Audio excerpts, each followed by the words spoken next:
కర్ణాటక సర్కారు మొన్న సినిమా హీరోలు హీరోయిన్ల మీద మస్తు గుస్సా అయినరు కదా. డిప్యూటీ సీఎం డీకే సార్ అయితే మీ తోకలు ఎట్లా కత్తిరియాలనో మాకెరికే, మీ జుట్టు మా చేతిలోనే ఉన్నాయని మరవద్దు అని వార్నింగ్ కూడా ఇచ్చిండు. అట్లా వార్నింగ్ ఇచ్చి వారం రోజులన్నా కాలేదు. సినిమాలకు ఎస్సుంటి షాక్ ట్రీట్మెంట్ ఇచ్చిండో చూడురి అక్కడ గవర్నమెంట్.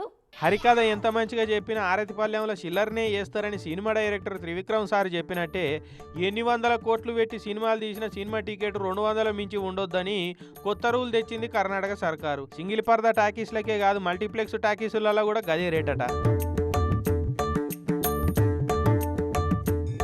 ఎంత తోపు సినిమా అయినా సరే, ప్యాన్ ఇండియా సినిమా అయినా హాలీవుడ్ సినిమా అయినా ఏ సినిమాకైనా ఒక్కటే రేట్ అని ఫిక్స్ చేసిండు సీఎం సిద్ధరామయ్య సారు. సామాన్యులకు సినిమాని ఇంకెంత దగ్గరికి చేసేందుకే ಸಿನಿಮಾ ಟಿಕೆಟ್ల ರೇಟ್లకు ಸೀಲಿಂಗ್ పెట్టినామని చెప్పుకొచ్చిండు. ಈಗ ರಾಜ್ಯದ ಮಲ್ಟಿಪ್ಲೆಕ್ಸ್ಗಳು ಸೇರಿದಂತೆ ಎಲ್ಲ ಚಿತ್ರಮಂದಿರಗಳಲ್ಲಿ ಪ್ರದರ್ಶಿಸಲಾಗುವ ಪ್ರತಿ ಪ್ರದರ್ಶನಕ್ಕೆ ಪ್ರವೇಶ ದರವನ್ನು 200 రూపాయలకి సీమితಗೊಳಿಸಲಾಗುವುದು. అయితే ఇంతకు ముందు కూడా గిట్లనే అన్నారు కానీ ఎవరి కాళ్ళు కొత్త సినిమాలు రిలీజ్ అయినప్పుడు సార్ అని అడగంగానే కరిగిపోయి సర్కారు వాళ్ళు చేతికి బొక్కలేనట్టు మీ ఇష్టం ఉన్నట్టు రేటు పెంచకపోరి అని చెప్పి పర్మిషన్లు ఇచ్చేది. కానీ ఇప్పుడు చాలా సీరియస్గా ఈ రూల్ను అమలు చేస్తామని చెప్తున్నాడు సీఎం సార్. 3 నెలల కింద తెలంగాణ సర్కారు వాళ్ళు కూడా గిట్లనే అన్నారు.